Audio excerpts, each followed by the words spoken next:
సంక్రాంతి పండుగ వచ్చిందంటే చాలు యువత పతంగులు ఎగిరేయడానికి ఎంతో ఉత్సాహం చూపిస్తారు. పతంగులను ఎగరవేసి ఇంకో పతంగులను కట్ చేసి కేరింతలతో ఆనందిస్తారు. పతంగులు కట్ చేయాలంటే తమ వద్ద మంచి మాంజా ఉందని వ్యాపారస్తులు చైనా మాంజాను మార్కెట్లోకి తీసుకొస్తున్నారు. మార్కెట్లోకి వచ్చిన చైనా మాంజా మనుషుల ప్రాణాలతో చెలగాటమాడుతోంది.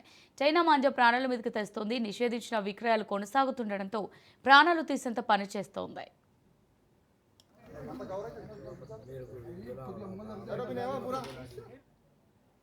చైనా మాంజాతో విషాదాలు చోటు చేసుకుంటున్నాయి.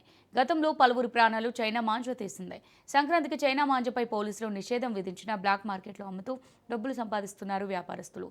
అమ్మకాలపై నిఘా పెట్టిన పోలీసులు వ్యాపారస్తులపై కేసులు నమోదు చేస్తున్నారు.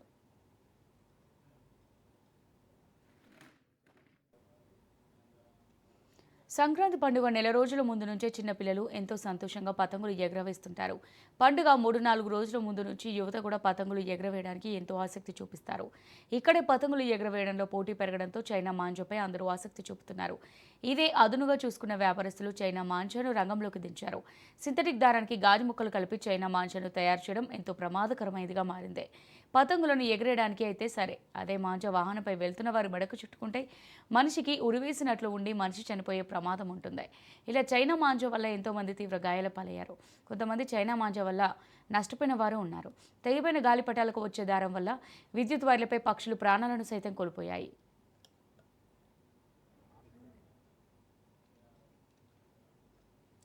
గతంలో చైనా మాంజాను ఇతర రాష్ట్రాల నుంచి హైదరాబాద్కు సీక్రెట్గా తీసుకొచ్చి విక్రయించగా కొన్నాళ్ల నుంచి లోకల్లోనే తయారు చేస్తున్నట్టు ఆరోపణలున్నాయి. ఈ చైనా మాంజాను నైలాన్, సింథటిక్ దారానికి గాజు, ప్లాస్టిక్ పొడి పూసి తయారు చేస్తుంటారు. ఇది సాధారణ దారం కంటే గట్టిగా పదునుగా ఉండడం, గాలిపటాలు ఎగిరేసిన తర్వాత అలానే వదిలేస్తుండడంతో రోడ్లపై వెళ్లే వారి మెడలకు చుట్టుకొని ప్రమాదాలు జరుగుతున్నాయి. దాంతో ఇప్పటికైనా చైనా మాంజా బ్యాన్పై కఠిన చర్యలు తీసుకోవాలని బాధితులు డిమాండ్ చేస్తున్నారు.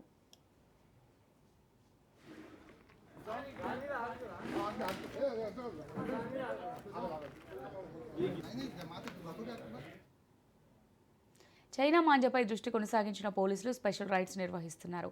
ధూల్పేట్, మంగల్ హాట్ ప్రాంతాల దుకాణాలపై నిఘా పెట్టారు.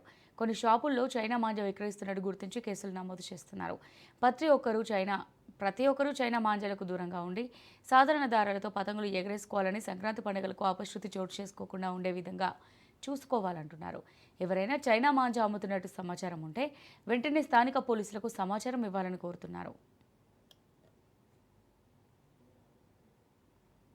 కైట్ ఫెస్టివల్కు కైట్స్ ఫ్లయింగ్ దానికి సంబంధించి చైనీస్ మాంజా యూజ్ చేసిన తర్వాత లంగరాజ్ దగ్గర జరిగినటువంటి ప్రమాదంలో ఈ చైనీస్ మాంజా వలన ఒక ఆర్మీ జవాన్ చనిపోయిన సంగతి మీ అందరికి తెలిసిందే. సో ఈ చైనీస్ మాంజా యొక్క దుష్ప్రభావాల గురించి కూడా మీకు తెలుసు. మన జంతువులకు, పశుపక్షాదులకు, మనుషులకు, సేఫ్టీకి, తర్వాత వాతావరణానికి కూడా ఇది బయోడిగ్రేడబుల్ మెటీరియల్తో చేసింది కాదు కాబట్టి వాతావరణానికి కూడా హాని, పర్యావరణానికి కూడా హాని చేకూరుస్తుంది కాబట్టి దీన్ని ప్రభుత్వము బ్యాన్ చేసిన సంగతి తెలిసిందే. అయితే ఇటు బ్యాన్ చేసింది మళ్ళీ ఈ సంవత్సరం కూడా ఎటువంటి ప్రాణ నష్టం కానీ పశుపక్షాలకు కూడా ఇబ్బంది కలగకుండా ఉండాలని కమిషనర్ గారు Shri TV Anand sir IPS గారు దీని మీద గట్టి నిఘా ఏర్పాటు చేసి దీని యొక్క పూర్తిగా దీని సేల్స్ ని జరగకుండా చూడటము, తర్వాత ఎవరైనా సేల్స్ చేసే వాళ్ళని అదుపులోకి తీసుకొని ఈ యొక్క చైనీస్ మాంజాని సీజ్ చేసి వాళ్ళందరినీ కూడా కోర్టుకు పంపించడం జరిగింది.